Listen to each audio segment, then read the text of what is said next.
কি দোস্ত, কার নিরাপত্তার উপরে ভরসা করে সেজদা দাও না? তোমার কোন আব্বা তোমারে বাঁচাবে? আল্লাহকে সেজদা দাও না নাফরমান। এই বেনামাজি, এখানে যারা আছো বেহায়া, ওই কপাল তো মানুষের কপাল না, যে কপাল আল্লাহকে সেজদা দেয় না। ও মানুষ না, ও মানুষের কোনো বংশ না, ও জন্তু জানোয়ার ছাড়া আর কিছু না, ও হাইওয়ান, ও হাইওয়ান। ও মনে করছে জীবন মানে কুকুর বিড়ালের জীবন, খাও আর ঘুমাও আর ফুর্তি করো আর লজ্জাস্থানের চাহিদা পূরণ করো আর যা মন চায় তা দেখো। আল্লাহ আমাদেরকে হেফাজত করে। শেষ আমার কথা, গুনাহ ছাড়তে হবে, গুনাহ ছাড়তে হবে। বলেন ইনশাআল্লাহ। নজর হেফাজত করেন, নজর। আজকে সবচেয়ে বড় গুনাহ, চিন্তাবিদ, পণ্ডিত, গবেষক, মুসলিম মনীষী, সারা পৃথিবীর গবেষণা, এটা সবচেয়ে বেশি গুনাহ আজকে নজর, এই চোখের গুনাহ। এই মোবাইল পাগল বানায় ফেলছে, এই নারীদের বেসামাল অবস্থা পাগল বানায় ফেলছে। আমাদের মা বোনরা মনে হয় যেন পাগল হয়ে গেছে, ওরা অস্থির হয়ে গেছে নিজের শরীর বাহারি রঙের রূপ যৌবন প্রদর্শন করার জন্য। একটা সময় ছিল রাস্তায় বাজারে সর্বত্র নারী একদিকে দাঁড়াইতো, ছাতি হাতে দাঁড়াইতো, আলগা রাস্তায় বাঁকা হইয়া অন্যদিকে ফিরত মহিলা পুরুষ পার হওয়ার জন্য। আর এখন পুরুষকে বলা হয় বাজারে হাঁটবেন কেমনে, মহিলার লেগে তো হাঁটতে পারতেন না। মানে পুরুষকে বলা হয় যে আপনার ইজ্জত বাঁচাইতে হইলে আমনে দাঁড়ায় থাকতে হইবে, আমনে দাঁড়ায় থাকতে হইবে। বেড়ি কিন্না সারলে যদি জাগা পান দয়া করিয়া হেবুড়ি যদি সুযোগ দেয়, আস্তাগফিরুল্লাহ, আস্তাগফিরুল্লাহ। গুনাহ ছাড়েন, স্ত্রীর দিকে নজর দেন, ছেলের দিকে নজর দেন, মেয়ের দিকে নজর দেন। ছেলেটা সারাক্ষণ মোবাইল কেন ব্যবহার করবে? শেখুল ইসলাম হজরত মাওলানা তাকি উসমানী দামাত বারাকাতুহুমুল আলিয়া, সারা পৃথিবী বিখ্যাত বুজুর্গ আলেম, উনি ফতুয়া দিছেন যেই কিশোর, যেই যুবক বড় মোবাইল ব্যবহার করার ক্ষেত্রে হালাল হারামের বিধান কি শরীয়তের এটা জানে না, এটা মানে না, তার জন্য এই বড় মোবাইল ব্যবহার করার অনুমতি নাই, জায়েজ নেই। এটার প্রয়োজন আছে, এটার দ্বারা বড় মোবাইল দ্বারা অনেক কাজ আছে। বর্তমান পৃথিবীর অনেক কিছু করতে হয়, ঠিক আছে, কিন্তু প্রয়োজনের মধ্যে সীমাবদ্ধ থাকে। বুঝেন নাই আমার কথাটা? বড় মোবাইল আমার কাছেও আছে, আমার গাড়িতেও আছে। আমি আসার সময়ও আজকে মনে করেন আমাদের ইংল্যান্ড থেকে একজন ঘনিষ্ঠ মানুষ হজে উমরায় গেছে, উনি আমার সাথে জরুরি কথা বলছে, তো আমি ওনার সাথে কথা বলছি। আমার শায়েখ আল্লামা মুফতি মুশতাকুন নবী কাসিমি হজরত এখন উমরায় আছে, মক্কায় আছে, আমি ওনার সাথে কথা বলছি আজকে দুপুরে। সিলেটের মানসুর ভাই, উনি উমরায় আছে, আমাদের ঘনিষ্ঠ, ওনার সাথে কথা বলছি। তো অনেক কিছু হোয়াটসঅ্যাপে পাঠায় যেগুলো দেখতে হয় মাদ্রাসার থেকে, যে হুজুর এই কাগজটা, এই পোস্টারটা, এই হিসাবটা, কারণ আমি সারাক্ষণ বাইরে বাইরে থাকি। তাহলে প্রয়োজন তো ঠিক আছে, তো প্রয়োজনের মধ্যে রাখা দিলাম কাজ সারলে। কিন্তু এই ছোট মোবাইল দিয়া মাহফিরওয়ালার লগে কথা বলা, আমার ফ্যামিলির সাথে কথা বলা, স্বাভাবিক কথাবার্তা বলা, এটা দিয়ে সম্ভব না, তো এটা দিয়ে সারলাম। এটারে 24 ঘন্টা বড় মোবাইল এটা সাথে রাখতে হবে, এটা তো আমার শান্তি দিবে না রে ভাই। এই পাঞ্জাবিওয়ালা যে কয়জন আছেন, হুজুর, ইমাম সাহেব, মাদ্রাসার ওস্তাদ, দোস্ত আমার, হাত জোর করে বললাম, আর যদি কোনোদিন আলাদা সুযোগ না পাই, এই জন্য বললাম, বড় মোবাইল পাঞ্জাবিওয়ালা পাঞ্জাবি ছাড়া, টুপিওয়ালা টুপি ছাড়া সবাইরই ফকির বানায় দিবে, অপমানিত করে ছাড়বে যদি এর নিয়ন্ত্রণ করতে না পারে, যদি এর হালাল হারাম বাঁচতে না পারে, হেফাজত করতে না। আল্লাহ আমাদেরকে তৌফিক দান করে। অতএব এইটাই কোরআন শরীফের এই আয়াত, সূরা নূরের এই 30 নম্বর আয়াতে আল্লাহ বলেন, কুল, হে নবী, আপনি বলুন লিল মুমিনিনা, সমস্ত ইমানদার পুরুষদেরকে, ইয়াগুদ্দু মিন আবসারিহিম, তারা যেন তাদের চোখ ভিন নারী থেকে, হারাম দৃশ্য থেকে নামিয়ে রাখে। ইয়াগুদ্দু মিন আবসারিহিম, তারা যেন চোখ নামায়। চোখ মোবাইলে হোক, রাস্তায় হোক, ঘরে হোক, বাইরে হোক, যে নারী দেখার অনুমতি নাই তার থেকে যেন চোখ নামায়, যে দৃশ্য দেখার অনুমতি নাই তার থেকে যেন চোখ নামায়। কোনো পুরুষের সতর দেখার অনুমতি আসেনি তো তার থেকে যেন চোখ নামায়। যে ছেলে আকর্ষণীয়, যার প্রতি শাহওয়াত জাগে, তাকে দেখার অনুমতি নাই, তার থেকে চোখ নামায়। যে নারী আমার জন্য দেখার অনুমতি নাই তার থেকে চোখ নামায়। ওয়াহফাজু ফুরুজাহুম, আল্লাহ বলেন, এবং ওরা আমার বান্দা, ওরা মুমিন, ওদেরকে বলেন ওরা যেন নিজের লজ্জাস্থান হেফাজত করে। জিনা, ব্যভিচার, হাত দ্বারা নাজায়েজ কাজ, এরকম যে কোনো রকমের লজ্জাস্থানের গুনাহ তার থেকে যেন বাঁচিয়ে রাখে। আচ্ছা এখন বলেন, আমার একটা উদ্দেশ্য আছে। এই দুইটা কথা বলল, আল্লাহ বললেন চোখ নামাও মুমিন, লজ্জাস্থান হেফাজত করো। তো আপনি বলবেন যে এই যে ইসলাহি জোড়, এইটার লগে হুজুর এই কথা ওয়াজের কি সম্পর্ক? না আমি বুঝাইতে আছি, এটার লগে এটার মিলটা কি? আমি বলতে আছি মিলটা কি। ইসলাম মানে সংশোধন, সংশোধন মানে অন্তরের সংশোধন, অন্তরের সংশোধন মানে অন্তরকে পবিত্র করা। বুঝেন নাই কথা? এটাই ইসলাহি মাহফিলের মূল মাকসাদ। কি পবিত্র করা? এটাই আল্লাহ এখানে বলছে, যালিকা আযকা লাহুম, চোখ হেফাজত করো বান্দা, লজ্জাস্থান হেফাজত করো। আমি আল্লাহ ওয়াদা দিলাম এই দুই আমলের বরকতে আমি তোমার কলিজা, ভেতর, দিল 100 পবিত্র করে দেব। আজকা মানে ইসমে তাফজিল, পূর্ণ পবিত্র করে। তাহলে আর মিলছি নি? এই জন্য যালিকা আযকা লাহুম, এটাই হচ্ছে অন্তরের সবচেয়ে বড় পবিত্রতা, এটাই হচ্ছে দিলের সবচেয়ে বড় পবিত্রতা। চোখ নামাও, চোখ। ইয়ালামু খাইনাতাল আয়ুনি ওয়া মা তুখফিস সুদূর, আল্লাহ বলে বান্দা চোখের যত খেয়ানত, মানে চোখের যত গুনাহ আমি জানি। ওয়া মা তুখফিস সুদূর, অন্তরের যত গুনাহ আমি তাও জানি।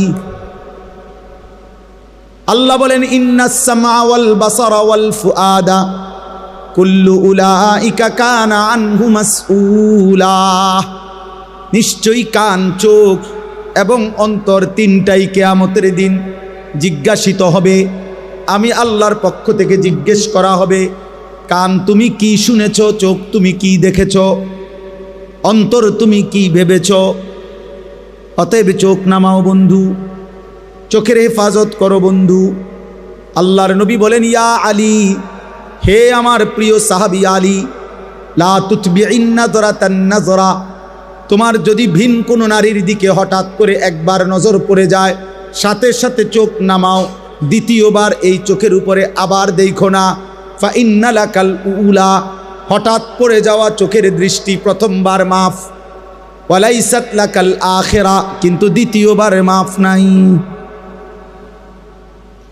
আল্লাহর নবী বলছেন, সাহাবী জারির ইবনে আব্দুল্লাহ বাজালি রাহমাতুল্লাহ রাদিয়াল্লাহু তাআলা আনহু বলেন, আমি নবীজিকে জিজ্ঞাসা করলাম, সাআলতু রাসূলুল্লাহ আন নাযরিল ফাজআ বা ফুজআ, আমি হঠাৎ কোনো নারীর প্রতি যদি নজর পড়ে আমি কি করব, নবীকে জিজ্ঞেস করলাম। আল্লাহর নবী বললেন, ইসরিফ বাসারাকা, তোমার চোখ সরিয়ে ফেলো, চোখ হটাও। মজার বিষয় হলো, ইবলিস শয়তান বন্ধু আল্লাহর দরবার থেকে যখন বিতাড়িত হয়েছিল, ইবলিস যাওয়ার সময় আল্লাহকে বলছিল, আল্লাহ আমি যাচ্ছি দুনিয়ায়, তবে মনে রাখবেন মাওলা, আমি আপনার বান্দার সামনে, পিছনে, ডানে, বামে, চার দিক থেকেই গুনাহের কুমন্ত্রণা দেব এবং গুনাহ করাইয়া ছাড়ব। লা আতিয়ান্নাহুম মিন বাইনি আইদিহিম ওয়া মিন খালফিহিম ওয়া আন আইমানিহিম ওয়া আন শামাইলিহিম, আমি আপনার বান্দার সামনে দিয়ে আসব, পিছন দিয়ে আসব, ডান দিক দিয়ে আসব, বাম দিক দিয়ে আসব। ওয়ালা তাজিদু আকতারাহুম শাকিরিন, আপনার অধিকাংশ বান্দাকে আপনার হুকুমের প্রতি কৃতজ্ঞ আমি দেখাবো না, পাবেন না, গুনাহ করায়া দেব আমি। রব্বুল আলামিন বলেন, ইবলিস ঠিক আছে, তোমার কথা শেষ হইছে কিনা বলো। ইবলিস বলছে, হ বলো, শেষ হইছে। আল্লাহ বলছে, যাও, তুমি যাও, যাও দুনিয়ায় যাও নাফরমান। এবার আল্লাহ নবীকে বললেন, কুল্লিল মুমিনিনা ইয়াগুদ্দু মিন আবসারিহিম। আল্লাহ বলে, বন্ধু আমার মুমিন বান্দাদেরকে বলেন, ওই ইবলিস শয়তান যদিও 4টা বলছে, কিন্তু বেওকুফে 2টা জায়গা বলে নাই। একটা হলো নিচের দিক বলে নাই, আরেকটা হলো উপরের দিক বলে নাই। আমার মুমিন বান্দাদেরকে আপনি ফাঁকি দিয়া বলে দেন, তারা যেন চোখ নিচের দিকে নামায়। নিচের দিকে বান্দা চোখ নামাবে, উপরের দিকে আমি আল্লাহ আছি, আমি টেনে জান্নাতে নিয়ে আসবো। ইয়াগুদ্দু মিন আবসারিহিম, ওরে বলেন চোখ নিচের দিকে নামাইতে, ওখান দিয়ে হে কয় নাই, কইছে আজে ওইখান দিয়া ওরে বলেন চোখ নামায় রাখতে। উপর দিয়াও বলে নাই, ওই দিয়ে আমি আসি, আমি টেনে নেব বান্দাকে। জান্নাত কোথায়? উপরে, 7 আসমানের ঊর্ধ্বে। ইনদা সিদরাতিল মুনতাহা ইনদাহা জান্নাতুল মাওয়া। 7 আসমানের ঊর্ধ্বে জান্নাত। আমি ওরে উঠায় নেব, ওরে তুলে নেব। কুল্লিল মুমিনিনা ইয়াগুদ্দু মিন আবসারিহিম, চোখ নামাও বন্ধু, চোখ। যুবক চোখ নামাও, নওজোয়ান চোখ নামাও। বিন নারী দেখো না, হারাম ছবি দেখো না, অশ্লীল নারী দেখো না বন্ধু। সিনেমার ওই নর্তকী, মোবাইলের ওই নারী সুখ দিবে না। ও নিজে সুখে নাই, ওর হাসিটা টাকার বিনিময়ে, ওর শরীরটা টাকার বিনিময়ে, ওর রূপ যৌবন টাকার বিনিময়ে। ওর হাসির পিছনে টাকা, ওর যৌবনের পিছনে টাকা। ও তোমার জন্য হাসে না, ও টাকার জন্য হাসে। নাকি তোমার জন্য না বন্ধু। তুমি সামনে গিয়া ভালোবাসার অফার দিলে তোমার ফাঁসাত লাথি দিবে, লাথি। আল্লাহ হেফাজত করে, আল্লাহ হেফাজত। বয়স্কদেরকে বলি, কিতাব স্পষ্ট আছে, রূহ কি বিমারিয়া और उनका इलाज किताबेर मध्य कुतुब आलम आरिफ बिल्ला हजरत मौलाना शाह हकीम मोहम्मद अख्तर रहमतुल्लाह अलैहि लिखছে। একটা একটা লাইন করে পড়বেন। আমার গাড়িতে আছে, আমি এক করে দাগ দিয়ে দিয়ে পড়ি, দাগ দিয়ে দিয়ে। আত্মার ব্যাধি ও প্রতিকার, আমার ঢালকানগর হজরত আরিফ বিল্লা হজরত মৌলানা শাহ আব্দুল মতিন বিন হোসাইন হজরত অনুবাদ করছেন। হজরত বলছেন, আমার কলিজার খুন দিয়া, কলিজার রক্ত দিয়ে আমি অনুবাদ করছি। ওই কিতাবে আছে, কলিজার রক্ত দিয়ে, আমার চোখের পানি দিয়ে অনুবাদ করছি। এত কঠিন। ওইখানে আছে যে বৃদ্ধ বয়সেও নারীর প্রতি আকর্ষণ, শারীরিক ক্ষমতা যদিও নাই, কিন্তু নারীর আকর্ষণ মৃত্যু পর্যন্ত যায় না। এজন্য বৃদ্ধ মানুষের জন্য জরুরি চোখ হেফাজত করা। চাচারে হ্যাঁ যদি আপনি কোন কি খবর যেটা সাদওয়ানে বইয়া টেলিভিশন চাইতে আছেন, নাচ গান নাটক সিনেমা, উনি সুন্দর সুন্দর কথা কয় না, না যেটা আল্লাহ দোয়ায় আস্তাগফিরুল্লাহ আস্তাগফিরুল্লাহ। এই বয়স কি আর আছে? যেটা কদ্দুর খবর শুনি, খবর যেটা কদ্দুর খবর শুনে, তাহলে যেটা খবর কি মানুষের চোখ দিয়ে নি শুনে? হ্যাঁ, তো আপনি যে সাইয়া রয়েছেন, আপনি না খবর শুনেন বলে, তাহলে যদি খবরে শোনা দরকার তাইলে আপনি দোকানে ঘুরে বইয়েন, এদিকে ফিরে বইয়েন। বুঝলেন নাই? আপনি ওইদিকে ফিরে বইয়ে কান চালু রাখেন, শুধু কানে না শুনবেন খবর। আর খবর শুনে কিরবেন? ময়মনসিংহে সিএনজি উল্টে গেছে, নোয়াখালী বাস কাইতে গেছে, ক্যান্টনমেন্টে মোটরসাইকেল অ্যাক্সিডেন্ট হয়েছে, আপনি কি আলগি দিবেন নাকি? আচ্ছা, এরপরও শুনলেন, তাহলে দুনিয়ার সিএনজি আর বাসের খবর যদি এত লাগে, আপনার এত দরকার হয়, কবরের খবর কই? আখিরাতের খবর কই রে বন্ধু? আল্লাহ কুমুত্তাকাসুর হাত্তা জুরতুমুল মাকাবির। আল্লাহ বলে বান্দা দুনিয়া বাড়াইবারে নেশায় তো সব ভুলে গেলা, ভুলতে ভুলতে তো একদিন কবরস্থানে পৌঁছে গেলা। কাল্লা সাউফা তালামুন, আল্লাহ বলে বান্দা কবরে আইসো, আমি তোমারে জানাবো। তাফসীরের মধ্যে আছে ফিল কবরে, কবরে আইসো বান্দা তোমারে জানামু, তোমারে আমি দেখামু মাওলা, আমি আল্লাহ তোমারে বুঝাবো বান্দা, আইসো কবরে। সুম্মা কাল্লা সাউফা তালামুন ফিল আখিরাহ, তাফসীরে আছে আবার হাসরের মাঠে আইসো বান্দা তোমারে বুঝাবো। তুমি জানো না আমি আল্লাহ কেমন, তুমি শুনেছো আমি রহমান, কিন্তু তুমি শুনো নাই আমি কাহ্হার। তুমি শুনেছো আমি গাফফার, তুমি শুনো নাই আমি যুনতিকাম। তুমি শুনেছিলে আমি ক্ষমাকারী ক্ষমাশীল, কিন্তু তোমার এটাও শোনা উচিত ছিল আমি আল্লাহ প্রতিশোধ গ্রহণকারী। যুনতিকাম অর্থ আল্লাহ প্রতিশোধ গ্রহণকারী। শাদীদুল ইকাব, সরিউল হিসাব, কাহ্হার, জব্বার। আল্লাহ বলেন আমার দয়া যেমন অনেক, আমার গোস্সাও কিন্তু অনেক, আমার রাগও তো অনেক। নব্বি ইবাদি আন্নি আনাল গফুরুর রহিম। আল্লাহ বলে বন্ধু আমার বান্দাদেরকে বলে দেন আমি আল্লাহ বড় বেশি ক্ষমাশীল দয়াবান। এরপর আয়াতে আবার আল্লাহ বলেন তবে এটাও বলে দিয়েন ও আন্না আযাবি হুয়াল আযাবুল আলীম। আল্লাহ মাফ করে দেন। আল্লাহ বলে বন্ধু এটাও বলে দিয়েন বান্দারে আমার আযাব কিন্তু বড় ভয়ানক। আমি দুইটা থাপ্পড় দিয়া ছেড়ে দেব এমন না, আমি একটা বার আসার দিয়া ছেড়ে দেব এমন না রে বান্দা। ফায়াউমা ইদিল্লা ইউআযিবু আযাবাহু আহাদ ওয়ালা ইউসিকু ওয়াতাকাহু আহাদ। আল্লাহ বলে না ফরমান বান্দা হাসরের ময়দানে এমন শাস্তি দেব, এমন শাস্তি তোকে আর জগতে কেউ দেয় নাই। এমন বাঁধা বাঁধবো রে বান্দা, এমন শক্ত বাঁধা তোকে আর কেউ বাঁধে নাই। কোরআনের আয়াত কিনা? খুযুহু ফাগুল্লু সুম্মাল জাহিমা সাল্লু। আল্লাহ বলবে ফেরেশতা না ফরমান বান্দাকে ধর, এবার ধরে তাকে বেঁধে ফেল, এবার বান দিয়া তাকে লাথি দিয়া জাহান্নামে ছুঁড়ে মার। এবার সুম্মা ফি সিলসিলাতিন যারউহা সাবউনা জিরাআন ফাসলুকু। এবার জাহান্নামের ফেরেশতাদেরকে বলবে 70 হাত লম্বা আগুনের শিকল দিয়া নাফরমানকে হাতে বান দিয়া ঘাড়ে কলায় বান দিয়া ফাসলুকুহু অর্থ হইল কুত্তার মতো পুরা জাহান্নামে ঘুরাও।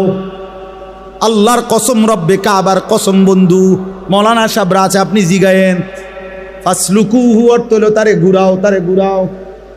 বাকি জাহান্নামীদের সাথে পরিচয় করায় দাও যে জাহান্নামীরা দেখো এটাও একটা সুদখোর, এই জাহান্নামী দেখো এটা একটা জেনাখোর, এই জাহান্নামী দেখো এটা একটা মদখোর। ফাসলুকুহ ওরে ঘুরাও ঘুরাও। তামসা মনে করছেন? হ্যাঁ আখেরাত তামসা মনে করছেন? হাসরের মাঠ ফুটবল খেলার মাঠ নাকি? কি বাপ? হাসরের মাঠ ফুটবল খেলার মাঠ। আল্লাহ হেফাজত করে।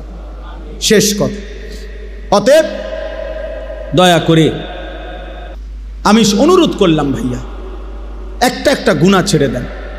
ছেলেরা নওজোয়ান নষ্ট হয়েও না, যুবক নষ্ট হয়েও না, নওজোয়ান নষ্ট হয়েও না, বাপ নষ্ট হয়েও না, মোবাইলের আসক্ত হয়েও না বাপ, নারীর আসক্ত, নারীর চাহিদা আল্লাহর দেওয়া, সেই চাহিদা আল্লাহ পূরণ করে দিবে। খাবারের চাহিদা আল্লাহর দেওয়া, সেই চাহিদা আল্লাহ পূরণ করে দিবে।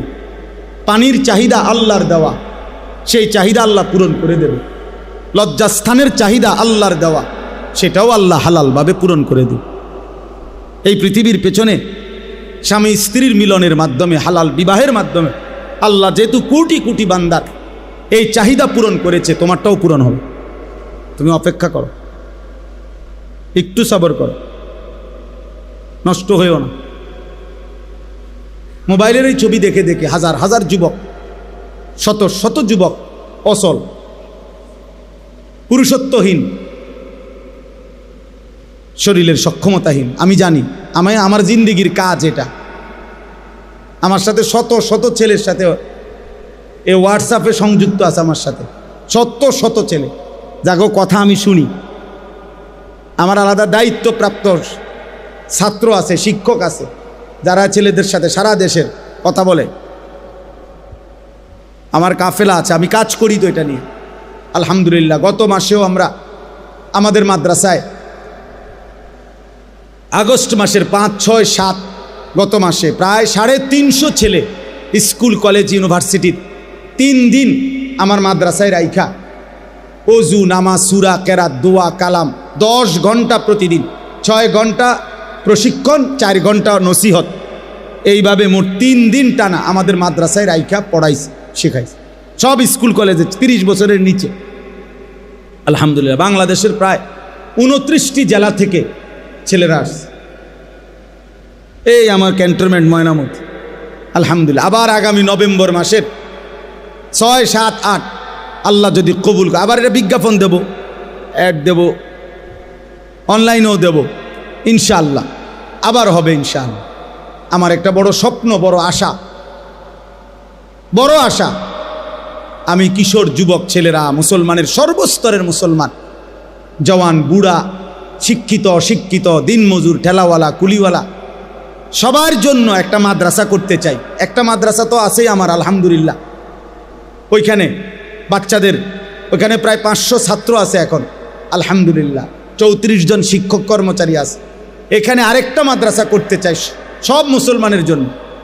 যে আল্লাহর বান্দা বাংলাদেশের যে কোনো অঞ্চল থেকে, যার হাতের সময় যতক্ষণ দিন শিখবে ততক্ষণ, যে যেদূর সময় নিয়ে আসবে এতটুকু পরিমাণ অজু, নামাজ, সূরা, কেরাত, দোয়া, কালাম, পাক নাফাক শিখবে। এটা আমার একটা আশা আলহামদুলিল্লাহ। আমি এই ধারাবাহিক কার্যক্রম করতেছি, চেষ্টা করতেছি। এই আশা নিয়ে ভাই আমি আমার মাদ্রাসার জন্য প্রায় 94.5 শতক বড় একটা জায়গা কিনছি, প্রায় 2.5 কোটি টাকা দলিল সহ এই জায়গার দাম। আশা হইল সর্বস্তরের মুসলমানের জন্য ব্যবস্থা করা, চেষ্টা করা, দিন যেন শেখে, মুসলমানের সবার জন্য দিনের ফিকির করা। তো আলহামদুলিল্লাহ আপনারা দোয়া করবেন আমাদের ওই মাদ্রাসার জন্য, আল্লাহ যেন এই টাকাগুলোর ব্যবস্থা করে দেয়। এক নামাজের মুসল্লা পরিমাণ টাকা, একটা নামাজের মুসল্লা পরিমাণ নামাজের 8 স্কোয়ার ফিট জায়গার দাম 4200 টাকা। যদি কারো মন চায় শরিক হইয়েন, তাইলে ইনশাআল্লাহ আপনি আজীবন উন্নয়ন সদস্য হবেন, প্রতিটা দোয়ায় আপনার শরিক থাকবেন। হতে পারে 4200 টাকার কথা ভুলেও যাবেন, মনেও পড়বে না আর হয়তো, কিন্তু ইনশাআল্লাহ যদি মসজিদ, মাদ্রাসা, প্রতিষ্ঠান দাঁড়ায়, তা আপনার ওই মাটিতে অল্প কদ্দুর নাম আছে, পুরা প্রতিষ্ঠানের যাবতীয় খেদমতে, সদকায়ে জারিয়ার সওয়াব আপনিও পাইতে থাকবেন। এই বাহারুল উলুমের প্রথম দিন থেকে আমি চিনি, আমি জানি, প্রথম দিন থেকে তো আমরা দেখে আসছি আলহামদুলিল্লাহ। একটু একটু করে মাওলানা ইমরান ভাই সহ আমার শায়েখ এখানে বারবার আসছেন, আমরা আসছি আলহামদুলিল্লাহ। অসংখ্য চোখের পানির বরকতে একটু একটু করে মাদ্রাসাই পর্যন্ত হইছে। হতে পারে কারো 10 টাকা, কারো 10 লাখ টাকা, হতে পারে অনেকের মনেও নাই, হয়তো খেয়ালও নাই, কিন্তু হাসরের ময়দানে ইনশাআল্লাহ আপনি নেকি দেখা পাগল হয়ে যাবেন যে হায় আল্লাহ, এরম জানলে তো আরো 500 টাকা বাড়ায় দিতাম, এরম জানলে তো আরো 1000 টাকা বাড়ায় দিতাম। এজন্য দয়া করে প্রত্যেকের কাছে অনুরোধ, দিন মানেন, গুনাহ ছাড়েন। কষ্ট দিছি আপনাদেরকে গরমের মধ্যে, আর আমি তো আসিলাম শীতের মধ্যে, তো আর অসুবিধা কি? আপনার কাছে এই দশা, আমারও তো এই দশা, বরঞ্চ আমার কাছে আরো বেশি গরম লাগতেছে, কারণ আমি কথা বলছি তো। ইনশাআল্লাহ মহব্বতের টানে এত লম্বা বলছি আসলে, নাহলে এতক্ষণ দেরি করার দরকার ছিল না। মাকসাদ হইল আমরা ইনশাআল্লাহ আল্লাহকে মানব, নবী সাল্লাল্লাহু আলাইহি সাল্লামের একটা একটা সুন্নাত জীবনে অনুসরণ করব। এই ভাই আমরা কওমি মাদ্রাসার ওলামায়ে কেরাম বহুত গালিগালাজ শুনি, অনেক কিছু। আমাদের অনেক কিছু শুনি, কিন্তু আমরা এর পরেও ছাড় দেই নাই কোনোদিন। আমাদের দেওবন্দি উলামায়ে কেরামের একটাই কথা এবং আমাদের অনুসারীদের কাছে, যে আমরা বিশ্বাস করি আমাদের নবী সাল্লাল্লাহু আলাইহি সাল্লামের সমস্ত ভালোবাসা নবীজির সুন্নাতের অনুসরণের উপরে। নবীজির একটা একটা সুন্নত মানার মধ্যেই ভালোবাসা, মানার মধ্যেই মহব্বত। সাফ কথা। এবার যে যাই বলুক, যেই যাই বলুক, যেই যাই বলুক, যে যাই বলুক, আমাদের খতিব সাহেব জাতীয় মসজিদ বাইতুল মুকাররমের সম্মানিত হযরত মাওলানা আব্দুল মালিক সাহেব দামাত বারাকাতুহুল আলিয়া, উনি এটাই বলতে চাইছেন যে হে আল্লাহর বান্দা, রসুলের নামে তুমি আনন্দ করবা, সেটা রসুল সাল্লাল্লাহু আলাইহি সাল্লাম সাহাবায়ে কেরাম থেকে প্রমাণ করে দাও, প্রমাণ করে দাও। ওটা উনি শুনতে চাইছেন, উনি জানতে চাইছেন। এটা সারা পৃথিবী তার এলেম সম্পর্কে জানে, তিনি কত বড় আলেমে দ্বীন, কত বড় আলেমে দ্বীন। অতএব একটা একটা সুন্নাতবিহীন ভালোবাসা হয় না, ভালোবাসা হয় না। নবীকে যে ভালোবাসে সে নবীজি সাল্লাল্লাহু আলাইহি সাল্লামের সুন্নাতকে অনুসরণ করে। 30 বছর যার মুখে দাড়ি নাই, আপনি কিভাবে নবীকে ভালোবাসেন? মানে বললেই হবো আমরা ভাত খাই না, আমরা বুঝি না, আমরা সিরা খাই মিয়া। আপনি 40 বছর ধরে বিড়ি সিগারেট খান, আপনি কিভাবে নবীকে ভালোবাসেন বলেন? আপনি কোনোদিন মেসওয়াক করতে আপনার মনে থাকে না, আপনি বেরাস করতে আপনার ভুল হয় না, আপনি মেসওয়াক চিনেনও না, আপনি নবীরে ভালোবাসেন? হ্যাঁ, আমরা সিরা খাই, আমরা ভাত খাই না। আপনি দস্তরখান চিনেনও না, ডাইনিং টেবিল ভোলেনও না, কেন বলেন? কেন আপনি সুন্নাত মনে রাখতে পারেন না? কেন? নবী সাল্লাল্লাহু আলাইহি সাল্লামের ভালোবাসা সুন্নাতবিহীন হয় না। আপনাদের কাছে আমার অনুরোধ, আমরা এই জন্য আমাদের গাড়িতে আমি একটা কিতাব বিক্রি করি, তালিমুস সুন্নাহ। আমাদের নবী সাল্লাল্লাহু আলাইহি সাল্লামের একটা একটা সুন্নাত বাংলা ভাষায় এর চাইতে পূর্ণাঙ্গ বড় নবীজির সুন্নাতের উপরে কিতাব নাই, এত বড় পূর্ণাঙ্গ। একেবারে একটা সুই সুতার সুন্নাত এটার মধ্যে আছে, ছোট্ট থেকে ছোট্ট, বড় থেকে বড়। নবী সাল্লাল্লাহু আলাইহি সাল্লামের 23 বছরের জীবনের সমস্ত সুন্নাত এটার মধ্যে আছে, দলিল সহ, প্রামাণ্য। আগে মুকসুদুল মুমিনিন ঘরে ঘরে থাকতো, বেহেশতি জেওর ঘরে ঘরে থাকতো, এরকম একটা কিতাব ঘরে রাখার মতো। বিবি, বাচ্চা, স্ত্রী, ছেলে মেয়ে, নাতি নাতনি, বয়স্ক, মুরব্বী সবাই যেই পৃষ্ঠা পড়বেন, কেউরি দিয়া পড়াইবেন, তো এর মধ্যে কোনো না কোনো সুন্নাত খুঁজে পাবেন। 400 টাকা মূল্যে আমরা এটা বিক্রি করি। যার মন চায় যাওয়ার সময় সাদা গাড়ির থেকে এটা কিনবেন, বরকত হবে। বাংলাদেশের একজন বড় বুজুর্গ, গাজীপুর কাপাসিয়ার হজরত অধ্যক্ষ মিজানুর রহমান চৌধুরী হজরত এটা লিখছেন। আমি এই শুধুমাত্র উম্মত যেন সুন্নাত শিখে, এই জন্য এই আশা নিয়ে এটা বিক্রি করি। আল্লাহ আমাদেরকে তৌফিক দান করেন।